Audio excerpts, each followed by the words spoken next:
Hello from Chiang Mai, Thailand.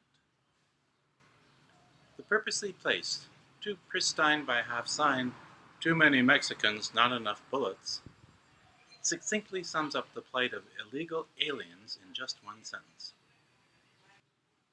Every day, nothing to lose. It's what we've always done. Men, women, and children sneak into the land of the free and the home of the brave in search of their better life. When the expected riches fail to materialize and grim reality sets in, families fall apart. Many women who still have their looks and sex appeal solve the citizenship dilemma by marrying a bona fide American as their way of coping with the otherwise endless cycle of getting nowhere.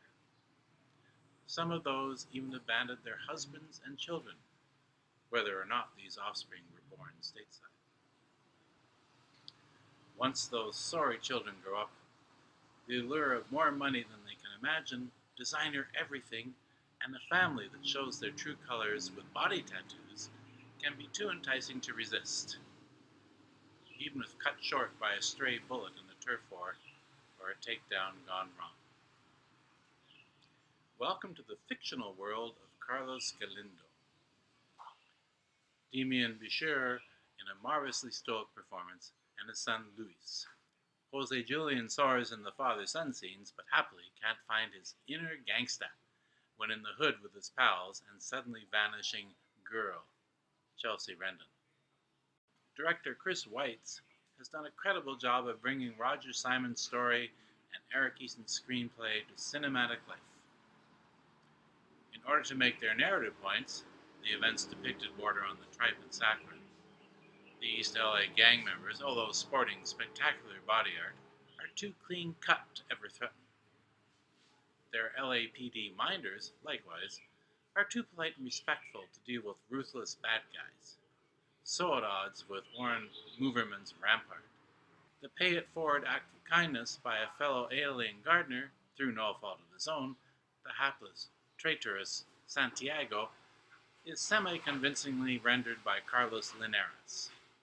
Began well, had a real surprise turn, but faded into the realm of Disney during the Get My Truck Back and Bond with My Boy sequence. Binding everything together is another beautifully orchestrated original score from Alexandre Desplat. The descending scale motif is finely rendered by the London Symphony Orchestra, whose only misstep comes during the credits, where the violins aren't all on the same page in the stratosphere.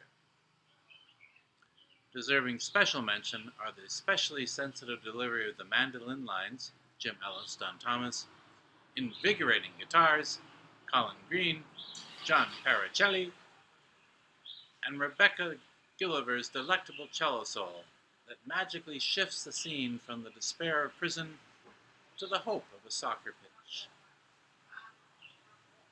Few will not be moved by this tale of greener pastures that soon becomes dust bowls.